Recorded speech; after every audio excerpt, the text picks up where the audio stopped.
How's it going, everyone? Chris here.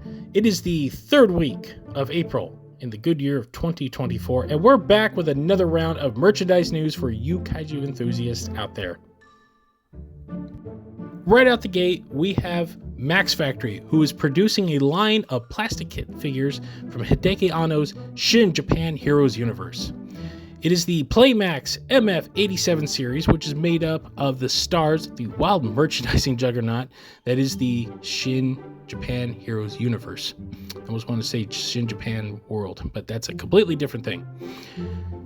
The figures include Shin Kamen Rider, Shin Ultraman, Eva Unit 1, and of course Shin Godzilla. Now these are plastic kits, which means they are plastic and are to be assembled, with each one featuring a metallic solid paint job that corresponds with the feel of their figure, if you will. Now, if you don't like the paint job, they are completely customizable and open to be painted to your heart's content, so you can go wild on customizing these things.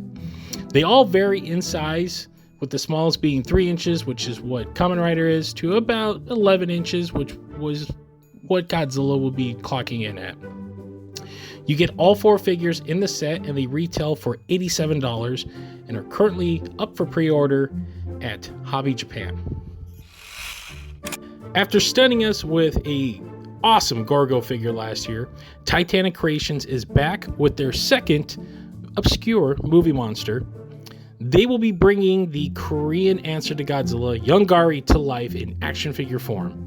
They will be starting a brand new fundraising campaign as soon as you see this video. The figure will be fully articulated and include several stretch goals, which would include beam effects for the horn and a fire effect for the mouth. If it's anything like their Gorgo figure, this will be a awesome piece to have.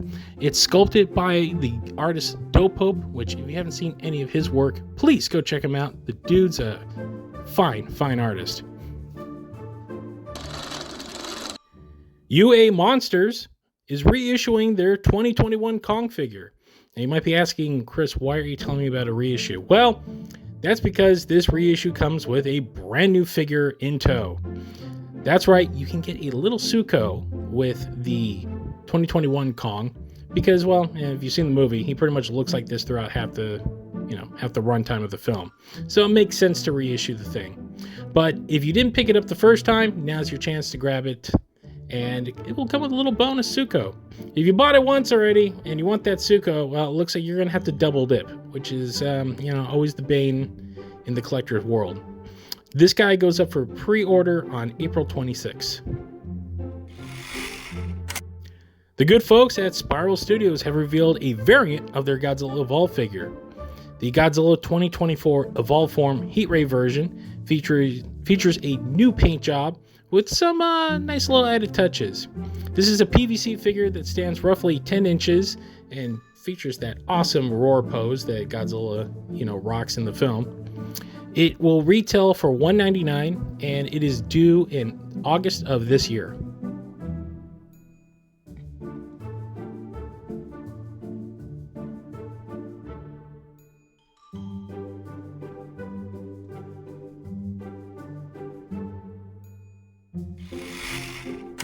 Now this one's off from a little left field, and I mean that in all regards. The Yomiuri Giants, Japan's oldest and biggest baseball franchise, is celebrating their 90th anniversary this year. And who else is celebrating a birthday? Why, Godzilla is!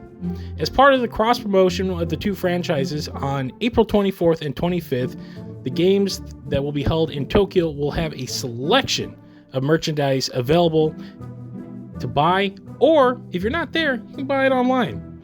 Those include a new colorway of the 1954 Bandai Godzilla figure, several t-shirts and jerseys, hand towels, and a little mascot keychain. If you don't want to spend that much money on a jersey, well, you can get something cool and a little cheap. You can pre-order all this stuff via their website, which I have put in the video.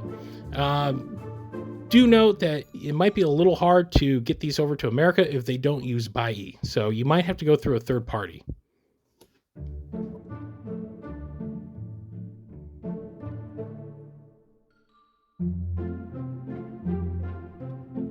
And now a little something for the hardcore collectors out there. Neo Player One will be bringing some goodies to the Hankyu men's store in Tokyo for an event titled My First One. What does that mean? I'm not sure. I haven't been able to figure that one out.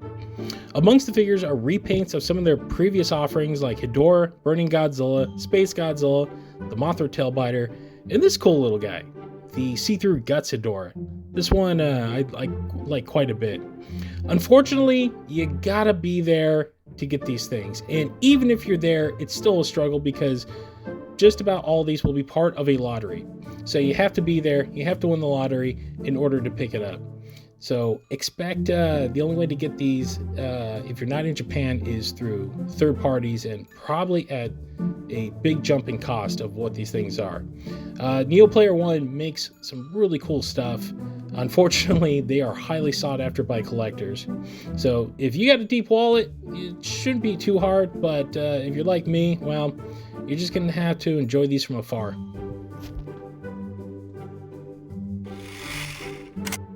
The folks over at EZHobi have revealed the next figure in their Omega Beast series, the Odo Island Attack Godzilla.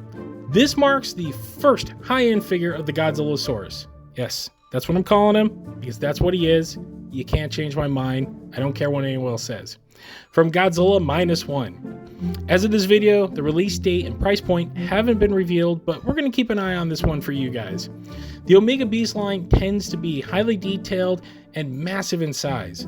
So if you got a lot of room, I would highly recommend jumping into this thing. I've seen their King Ghidorah. It's the size of a gargoyle, and I have no idea where the heck you would display this thing unless you live in a mansion or some sort of gothic landscape where Batman runs around.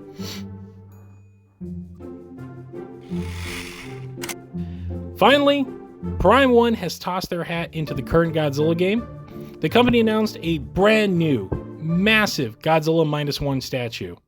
This giant piece features Godzilla in all of his glory during the Ginza attack sequence from the film. Beautifully details and light-up features adorn this big guy, but also a destroyed cityscape that is part of the diorama that the figure stands on. Like all Prime 1 pieces, this thing is detailed down to the smallest point, including terrified citizens running for their lives. Prime 1 also teased some sort of Godzilla and Kong the New Empire pieces, really not giving us any detail other than they will have a Godzilla, Shimo, Kong, and Scar King piece. Whether these are going to be one complete set or an interconnecting set, well, we don't know right now, but I'm pretty sure we'll know by the end of this summer. The -1 statue, though, goes up for pre-order in May. And that wraps it up for this news brief. Be sure to check out the rest of our channel and our show, the Kaiju Kingdom Podcast, along with our sister show, Kamen Kaisers, available on all of your favorite podcast streamers, and our website, thekaijukingdompodcast.com.